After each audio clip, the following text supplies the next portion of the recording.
Salut! Aujourd'hui, c'est l'heure de célébrer parce que dans quelques jours, soit le 6 mars, ça fera officiellement 2 ans que ma chaîne existe. Pour l'occasion, j'ai décidé d'organiser une foire aux questions pour parler de mes expériences sur Booktube, répondre à certaines de vos interrogations et en révéler un peu plus sur moi, genre mon prénom. Parce qu'on aurait pu croire qu'après 2 ans, je vous aurais déjà dit mon prénom. Mais non. Donc voilà, c'est parti! Ce livre-là est un bébé naissant. Il est sorti en début février.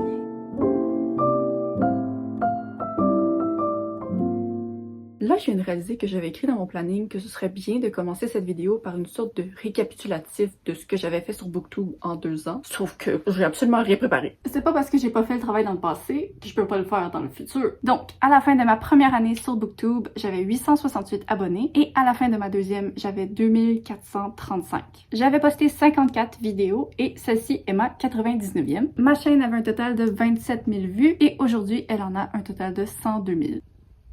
Quand j'ai commencé ma chaîne, je me doutais bien que j'allais être encore ici 2 ans plus tard, mais je pensais pas que tous ces gens seraient ici avec moi 2 ans plus tard. Donc, allons-y avec vos questions. Merci d'ailleurs de me les avoir envoyées. Je savais pas si j'allais en avoir. Je les ai organisées par 3 catégories. On va commencer avec mon expérience sur Booktube, ensuite les questions sur ma vie personnelle et la lecture et l'écriture. C'est parti pour la première question. Comment as-tu décidé de te lancer sur YouTube? Ça faisait des années que je regardais beaucoup de contenu Booktube anglophone et chaque fois que je faisais une recherche pour essayer de voir si ça existait en français, mais je trouvais rien. Et d'ailleurs, je comprends pas pourquoi, parce qu'il y a plein de chaînes francophones qui font ça depuis très longtemps. Je pense que c'était en 2020 que j'ai refait une recherche et que je suis finalement tombée sur la chaîne de Anne Literarum, que j'étais comme...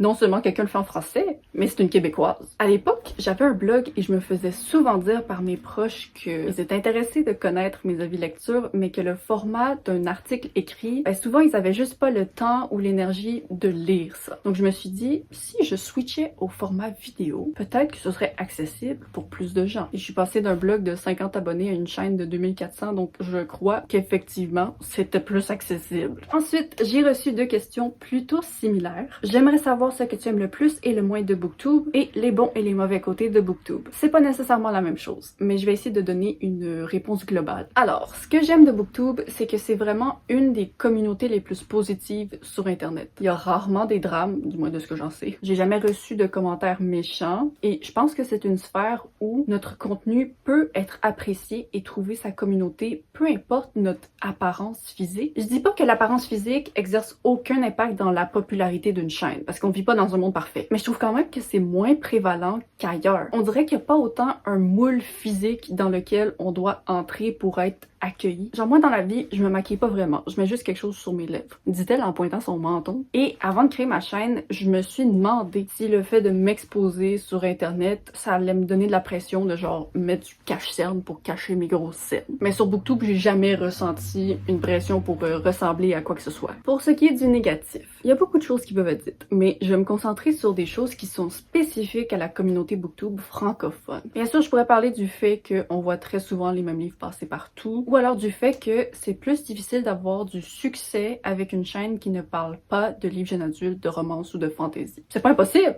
mais c'est plus difficile. Mais le truc qui me déplaît le plus à propos de Booktube francophone personnellement, et je sais pas si c'est la faute de l'algorithme ou des spectateurs, c'est que le contenu traditionnel est infiniment plus montré et regardé que les autres contenus. Sur Booktube anglophone, je vois souvent des vlogs, lectures, défis, concepts, des idées originales qui ont peut-être 5 fois plus de vues que les autres vidéos traditionnelles de la chaîne, mais sur Booktube francophone, c'est quasiment jamais le cas. Si tu veux que tes gens te regardent, tu es obligé de poster des piles à lire, des book hauls et des points lecture. Presque toutes mes vues et mes abonnés viennent de là, alors que moi, le contenu que je préfère regarder et créer, ce sont des vlogs lecture avec un concept ou un défi. Et quand j'en poste, je vois que les commentaires sont plus positifs que pour mes vidéos traditionnelles, mais ils ont moins de vues. Et je pense que je serais plus en paix avec ça si, de l'autre côté, je voyais pas que sur Booktube anglophone, ces idées-là, elles performaient de fond.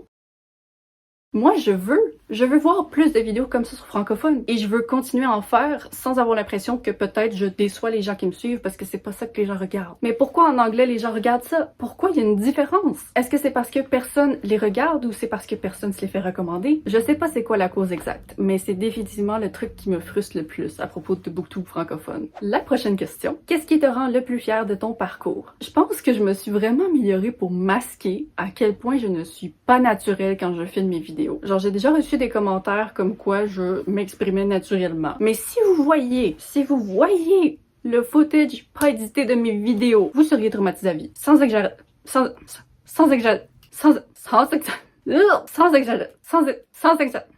exagération. Hey, j'avais préparé un exemple à vous montrer, mais je pense que je peux juste vous montrer celle-là. Premièrement, toutes mes vidéos sont scriptées parce que sinon, c'est la panique. Je sais pas dans quel ordre mettre les mots dans ma bouche. Mes vlogs sont pas scriptés, mais c'est parce que ça me prend 30 minutes de filmer une update de 5 minutes. Et justement, mon deuxième point. Vous voyez la vidéo de la semaine dernière? Elle fait 18 minutes. Elle m'a pris 1h27 à filmer. Pourquoi?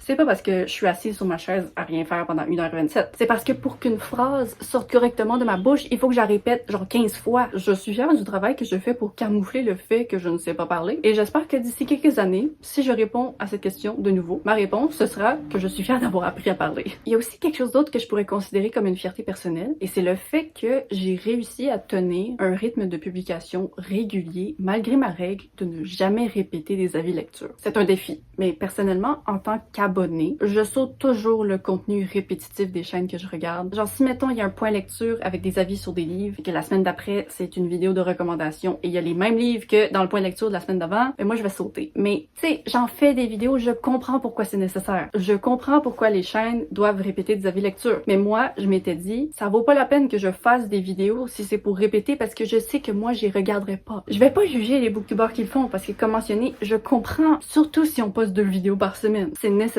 Mais voilà, j'ai réussi à m'organiser pour que j'ai une vidéo chaque semaine en répétant le moins possible les avis lecture. C'est sûr que Booktube, ça vient avec une répétition parce qu'il faut présenter les livres dans un book haul, après ça dans la pile à lire, après ça dans le point lecture. Mais je trouve que je fais vraiment des gros efforts pour éviter le plus possible les répétitions, puis si j'en reparle, je le fais rapidement. Donc c'est ça, je dirais que c'est ma fierté pour ma chaîne. On en est à la dernière question concernant Booktube. Est-ce que avoir une chaîne Booktube a eu un impact positif ou négatif sur ta relation avec la lecture? C'est sûr que ça apporte un stress qui n'était pas là avant. Il faut que j'ai lu suffisamment de livres pour avoir un point lecture à la fin du mois et des vidéos entre temps. Tout ça sans répéter le contenu. Et surtout, je ressens comme une petite gêne quand je poste une vidéo et que je sais que les livres dont je parle vont intéresser moins de gens. Genre si j'ai une vidéo où c'est principalement des thrillers et de la science-fiction ou alors des livres en anglais qui sont pas traduits, j'ai l'impression de déranger mes abonnés qui en lisent pas. Et moi dans la vie, déranger les gens, je suis obsessive sur le fait de ne pas déranger les gens, c'est un problème. Cette année, par contre, j'ai vraiment reçu plus de commentaires de gens qui mentionnaient qu'ils étaient prêts à me regarder peu importe de quoi je parlais. Donc c'est sûr que je me sens beaucoup plus confiante que je l'étais l'année dernière, par exemple. C'est sûr que j'essaie encore de varier les genres littéraires le plus possible, en partie pour que tout le monde puisse être capable de trouver un livre qui les intéresse dans ma vidéo. Mais c'est aussi quelque chose que j'aime faire pour moi-même et que je ferais même si j'avais pas de chaîne. Donc c'est pas nécessairement un gros problème. Maintenant, nous allons y aller avec la portion vie personnelle des questions. Et j'ai reçu 3 fois la même, donc on va commencer avec celle-là. Serais-tu prête à nous dire ton prénom? Ben oui, pourquoi pas. Mais d'abord, je vais vous expliquer pourquoi je l'ai pas dit pendant ces 2 dernières années. C'est parce que j'ai un nom extrêmement peu commun. Et je savais que si je l'écrivais ou le disais, sans mentionner spécifiquement « voici mon prénom » à chaque fois, il y aurait des gens qui seraient confus, qui comprendraient pas que c'est un prénom ou qui commenceraient à me poser des questions sur le prénom. Et c'est long à expliquer, et je voulais comme m'éviter toutes les conversations que j'ai tout le temps dans la vraie vie. Pour vous dévoiler mon prénom, je vais utiliser une autre question que j'ai reçue. Tu as dit précédemment que tu avais grandi dans un couvent ou un groupe religieux. Alors, bonjour, je m'appelle Mamaki. C'est un nom bouddhiste parce que je suis la fille de 2 moines bouddhistes. Évidemment, il était pas moine quand je suis née. Fonctionne pas. Mais bon, mes parents étaient bouddhistes et quand j'ai eu 2 ans, ils se sont séparés pour devenir moines. Par contre, pour me donner un semblant d'enfance normale, ils ont décidé de continuer à habiter ensemble jusqu'à mes 18 ans, mais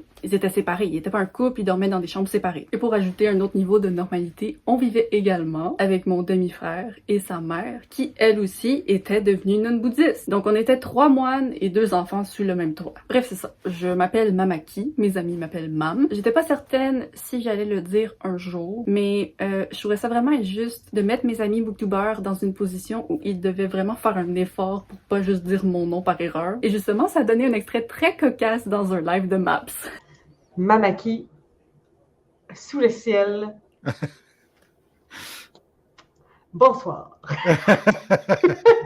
Ça me dérange pas si vous écrivez mon nom, vous pouvez m'appeler Mamaki, Mam, peu importe, mais je pense pas pour l'instant que je vais l'écrire officiellement quelque part sur ma chaîne. Parce que chaque fois que les gens voient le mama, ils pensent qu'après ça, mon truc, c'est comme un truc de maman. Ensuite, on m'a demandé quel est ton parcours d'études. Alors, j'ai un parcours un peu inhabituel. J'ai fait des études normales pendant les premières années de ma vie et à 14 ans, j'ai écrit une lettre à mes parents pour leur demander de me permettre de continuer ma scolarité à la maison. L'école, c'est quelque chose d'important, mais c'est une institution qui n'est pas adaptée à tout le monde et elle était définitivement pas adaptée à moi. Je trouvais que le système d'éducation était comme mal fait. Et les trucs qui me dérangeaient le plus, c'était que, premièrement, on perdait beaucoup de temps dans une journée. Même si mon école était bonne, même si les élèves étaient pas trop turbulents, la nature de l'école, c'est que tu es toujours en train de perdre des 5 minutes, des 10 minutes selon la situation qui se passe autour. Et il y avait tellement de choses que je voulais apprendre et faire qui n'étaient pas enseignées, puis j'étais comme, me semble que si je suivais mon propre chemin, ben je deviendrais une personne plus épanouie et complète. Mais présentement, je pouvais pas parce que l'école bouffait toute l'énergie que je pouvais mettre après ça dans quelque chose d'autre. Bref, une nuit à 2h du matin, j'ai composé ma lettre, je savais pas si mes parents allaient accepter. Étonnamment, ils ont accepté, ils sont peut-être fous, je sais pas. Mais j'étais une élève qui faisait toujours mes devoirs par moi-même. Ils avaient jamais à vérifier quoi que ce soit, je me faisais jamais punir. Donc, on avait une relation de confiance déjà. Et ce qui a vraiment aidé leur confiance, c'est que peu après qu'ils aient dit oui, mon collège m'a envoyé une lettre comme quoi je faisais partie des 2 meilleurs élèves de ma classe. Je pense que c'est de ma classe. Parce que je suis pas surdouée. Je suis définitivement pas été intelligente pour être dans les top 2 de l'année. Donc c'est ça, on a comme pu accrocher cette lettre à un petit drapeau comme ça pour assurer tout le monde autour de moi qui s'inquiétait que je quitte l'école. Alors, j'ai passé les années suivantes dans ma chambre à apprendre et faire mes trucs de façon autonome. Ça demandait une certaine période d'adaptation pour développer la discipline personnelle de faire des choses, mais vraiment c'est un choix que je regrette pas. C'est pas nécessairement quelque chose que je conseillerais aux autres parce que moi j'ai vu personne pendant des années et ça me va très bien. Mais c'est ça, écoute, l'école c'est très adapté pour des gens, ce l'était pas pour moi et ce que j'ai fait c'est pas adapté pour beaucoup de gens. C'est tout. D'ailleurs, pendant mon école à la maison, c'est là où j'ai tenu mon blog où j'ai posté un article sur un sujet divers chaque semaine pendant 2 ans. Et le blog est encore là, sur le ciel.ca. Vous pouvez aller voir si vous êtes curieux. Je suis pas nécessairement fière de tous les articles parce que j'avais 16 ans pour la majorité d'entre eux. Après ça, c'est grâce à l'école à la maison que j'ai écrit pendant 4 ans et demi consécutifs tous les jours sans rien manquer. Et pour continuer à répondre à la question d'origine, à 18 ans, j'ai passé des examens pour obtenir une attestation d'études secondaires. Donc c'est ça, j'ai 24 ans, ce sont les seules études que j'ai faites. Donc je pense que ça enchaîne bien avec la prochaine question qui est quel travail fais-tu? Après mon école à la maison, j'ai fait de la traduction freelance. J'ai eu quelques emplois au salaire minimum et en 2020, j'ai été engagée par une petite compagnie de gestion pour faire leur administration et leur comptabilité. La directrice était une des personnes pour qui j'avais traduit dans le passé et elle avait besoin de quelqu'un qui traduirait pour elle tous les jours. Et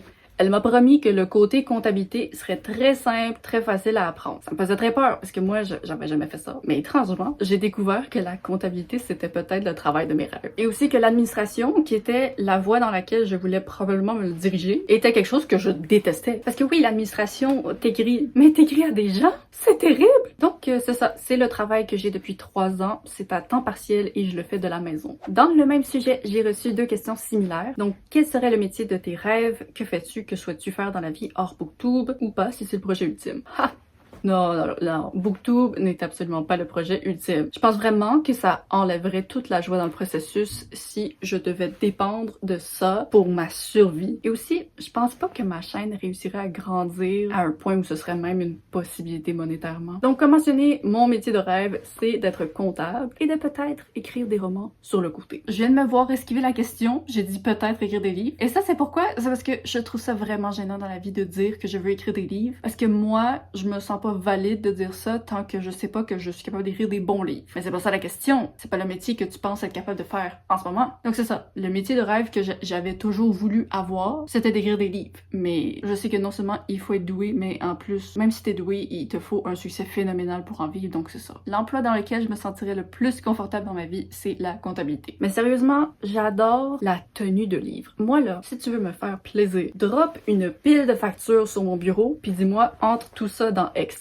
Oh oui, monsieur. Oh oui. La prochaine question, c'est si tu es à l'aise, tu parles souvent de ta santé et je me demandais ce que tu avais. Alors, Qu'est-ce que j'ai? Si vous posiez cette question à ma mère, elle serait comme, qu'est-ce qu'elle a pas? Mon problème principal dans la vie, c'est mon côlon. J'ai le syndrome du côlon irritable. Ça signifie que dès que je stresse, je passe ma vie aux toilettes. Dès que je mange, je passe ma vie aux toilettes. Et en tant que personne qui est sévèrement anxieuse et hémétophobe, je suis souvent stressée et le stress me donne très souvent la nausée et j'ai la phobie de vomir, ce qui me rend encore plus stressée, ce qui me fait passer encore plus d'heures aux toilettes. Et aussi, j'ai une dizaine d'intolérances alimentaires, donc c'est dur, c'est un peu dur de vivre. Je réussis à vivre, mais des fois c'est un peu dur. Et cet hiver, ça a vraiment été particulièrement difficile parce que j'ai eu un autre problème, et c'est que j'avais des soucis de circulation qui causaient des démangeaisons extrêmes sur mes orteils. Mais comme des démangeaisons, ça sonne anodin, ça pique. De toutes les choses que j'ai eues dans ma vie, c'est la pire. Je n'étais plus capable de marcher sur mes pieds. Je n'étais plus capable de dormir parce que ça démangeait trop. Donc quand tu bouges plus, tu dors plus, puis c'est difficile de manger, c'est compliqué. Mais la bonne nouvelle, c'est que il y a 2 semaines, j'ai fait de l'acupuncture et mes orteils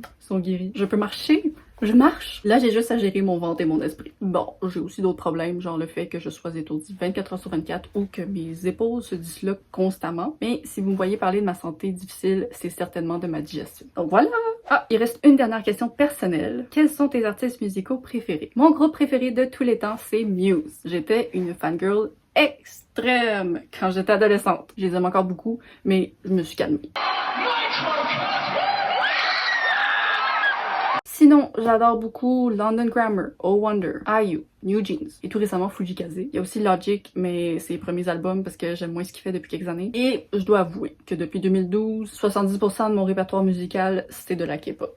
Bon, on passe maintenant à la catégorie lecture et écriture de la vidéo. J'ai reçu beaucoup de questions concernant la lecture et ça fait déjà 1h27 que je filme. Donc je vais répondre aux premières questions normalement et après ça va être une rafale de réponses. Premièrement, on m'a demandé comment est-ce que tu t'organises pour lire autant? Honnêtement, c'est parce que j'ai pas de vie. Puis je dis pas ça pour être comme quirky, haha. Il y a peut-être une fois par mois où je sors de chez moi pour une occasion et 99% du temps c'est pour aller voir la famille. Je ne vais pas au restaurant, je travaille de la maison, je vais nulle part. Je vais pas au cinéma, je vais jamais voir des amis, il y a jamais personne qui vient chez moi. Noah et moi on est tous les deux des ermites donc on sort jamais faire des activités de couple. Donc mon organisation pour lire autant c'est que j'ai jamais rien d'organisé. J'ai juste ça à faire. Mais j'ai peut-être une autre astuce. Et c'est que moi je suis le type de personne qui a toujours 3 lectures en cours. Une lecture en papier, une lecture numérique et une lecture en audio. Donc le matin je m'installe dans ma chaise de lecture et je lis en papier. L'après-midi, pendant que je fais des choses, j'écoute d'audio. Et le soir, dans mon lit, je lis mon livre numérique avant de dormir couché. Parce que je déteste lire un livre papier couché, ça me fait mal au cou. Donc, de cette façon, j'ai toujours beaucoup de lectures en cours qui avancent. Et là, peut-être que vous êtes en train de penser, ben, si tu lisais un livre, t'avancerais ce livre-là plus rapidement. Mais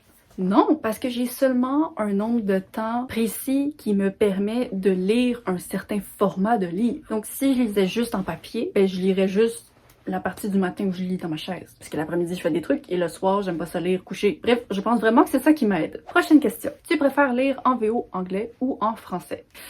C'est difficile à dire. Je lis beaucoup en anglais, mais c'est parce que c'est la langue principale des sorties qui m'intéresse, pas nécessairement parce que c'est la langue que je préfère. Mais en même temps, je dirais que pour le jeune adulte et la romance, je préfère définitivement l'anglais. Il y a quelque chose en français qui me fait un peu crisper quand je lis des adolescents ou des scènes épicées. Mais d'un autre côté, il y a beaucoup d'auteurs que je pourrais lire en anglais et souvent c'est leur langue originale. Et je préfère lire la traduction en français, genre Stephen King, parce que j'aime beaucoup leur plume traduite. Ok, je pense que j'ai une réponse. Si le niveau d'un texte est simple, je préfère le lire en anglais parce que je trouve que la simplicité est plus accessible et chic en anglais. Quand je dis accessible, je veux dire que en anglais, tu peux facilement dire la même chose en moins de mots et ça reste beau. Mais si le niveau d'un texte est élevé, je trouve que le français c'est plus beau. J'ai l'impression que un texte très retravaillé, anglais ou français, ce sont les citations en français que je vais garder et qui vont me sauter aux yeux plus facilement. J'avais jamais pensé à ça. Ensuite, ton livre avec des thématiques personnages LGBTQ+ préférés. J'aurais pu répondre Les 7 maris de Evelyn Hugo, mais j'ai envie de répondre autre chose. The Raging Ones de Krista et Becca Ricci. Les 3 personnages principaux sont connectés par un lien qui leur fait ressentir tout ce que les autres ressentent. C'est un trio de 2 garçons et une fille et les 2 garçons sont amoureux, sauf qu'ils peuvent pas se laisser aller dans leur relation parce que la fille doit subir l'intensité de leur lien, de leur rapprochement, peu importe si elle le veut ou non. Donc par respect pour elle, ils vont pas nécessairement se donner à eux-mêmes. Et je trouve que ça donne une dynamique très intéressante et ça se situe dans un monde fantasy science-fiction qui est comme une planète où tout est gelé et tout le monde connaît la date de leur mort. Malheureusement, c'est un livre qui n'a pas été traduit en français et j'ai pas l'impression qu'il a une chance de se faire traduire. Mais si vous lisez du jeune adulte en anglais, vraiment je recommande. Bon, j'ai manqué de stockage sur mon téléphone parce que ça faisait trop longtemps que je filmais. Donc si le cadrage et la luminosité c'est différent, c'est pour ça. Alors, on m'avait ensuite posé plusieurs questions sur le début de ma vie de lectrice. Genre, qu'est-ce qui t'a plongé dans la lecture? Quel roman a été le déclencheur de ta passion pour la lecture? Et depuis combien de temps lis-tu? Je lis depuis que je sais lire. Il n'y a pas véritablement eu de début à ma carrière de lectrice, mais je dirais que ma passion pour les livres en tant que texte et non pas juste en tant qu'histoire qui nous divertissent, ben, ça a commencé avec la trilogie L'Autre de Pierre Bottero.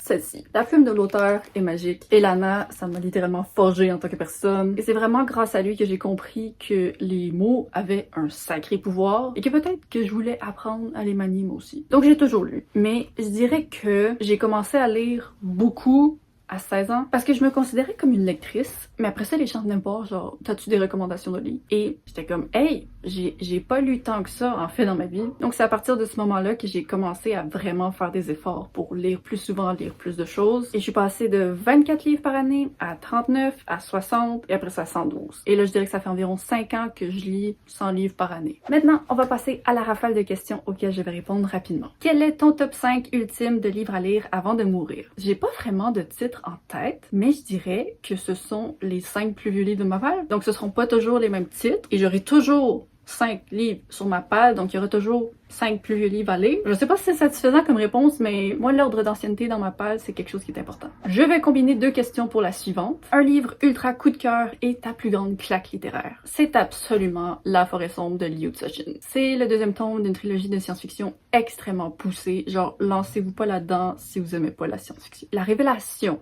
quant à la Forêt sombre m'a bousillé le cerveau. J'ai tout remis en question. Je me réveille encore le matin, des années plus tard, en repensant à ce livre. Il y a des défauts, c'est pas un livre parfait, mais c'est ma plus grande claque littéraire, mon plus gros coup de cœur. Je ne me remettrai jamais de ce livre. La prochaine question, c'est quelles sont tes pires lectures à vie? Alors, je vais vous référer à une très vieille vidéo, genre dans les 10 premières que j'ai faites. Je parlais de mon top 5 de pire lecture et les choix tiennent encore, sauf que il manque à l'appel Wi-Fi gratuit, tu bouleverser ma vie de Marcel Barry, que j'ai lu depuis, et qui est absolument le livre numéro 1, le pire. Donc vous pouvez aller voir la vidéo, je suis d'accord avec tout ce que j'ai dit, mais je suis un peu pénible à écouter, je trouve. Ensuite, quel est ton top 5 de tes livres préférés dont tu ne pourrais jamais te séparer? Bon, encore une fois, je vais vous diriger vers une vieille vidéo, parce que je pense que mes réponses seraient probablement encore les mêmes, et il y a aussi le fait qu'il y a beaucoup de mes livres préférés que je ne possède pas. Donc techniquement, je m'en suis déjà séparée. Ils sont pas là avec moi, ils sont pas là, mais ils sont dans mon cœur.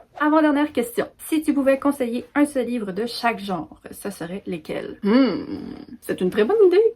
C'est aussi une très longue idée. Donc je pense que je vais prendre ça, je te remercie, puis je vais peut-être faire une vidéo entière là-dessus. À voir. Et nous sommes à la dernière question. C'est quoi le titre de ton roman? C'est quel genre de roman? Alors, le roman sur lequel je travaille présentement existe sous le titre temporaire de Ce jour-là, CJL. Ce sont les premiers mots que je pensais avoir écrits pour le premier jet, mais récemment, je suis allée vérifier. Il semblerait que les vrais premiers mots du premier jet qui a existé avant mon premier jet, c'était cette nuit-là. Donc là, ma vie est comme un peu un mensonge. Mais c'est pas grave, c'est un titre temporaire. En tout cas, c'est une histoire d'amour qui se déroule dans une réalité similaire à la nôtre, mais pas tout à fait pareil, et avec une protagoniste qui est à la recherche d'un monde pour elle et qui tombe sur un jeune homme qui refuse de quitter le sien. Donc c'est un contemporain avec une dose d'amour et de surréel. Voilà, c'est tout pour cette FAQ. J'aimerais terminer avec une question pour vous. Quel est le contenu que vous préférez regarder sur ma chaîne et qu'est-ce que vous aimeriez peut-être me voir faire dans ma 3e année sur Booktube? Encore une fois, je vous remercie d'être là, je vous remercie d'avoir regardé cette vidéo. Si vous venez tout juste de me découvrir, hey, n'hésitez pas à vous abonner. Je poste presque tous les vendredis à 10h30 pour le Québec et 16h30 pour la France. Bye bye!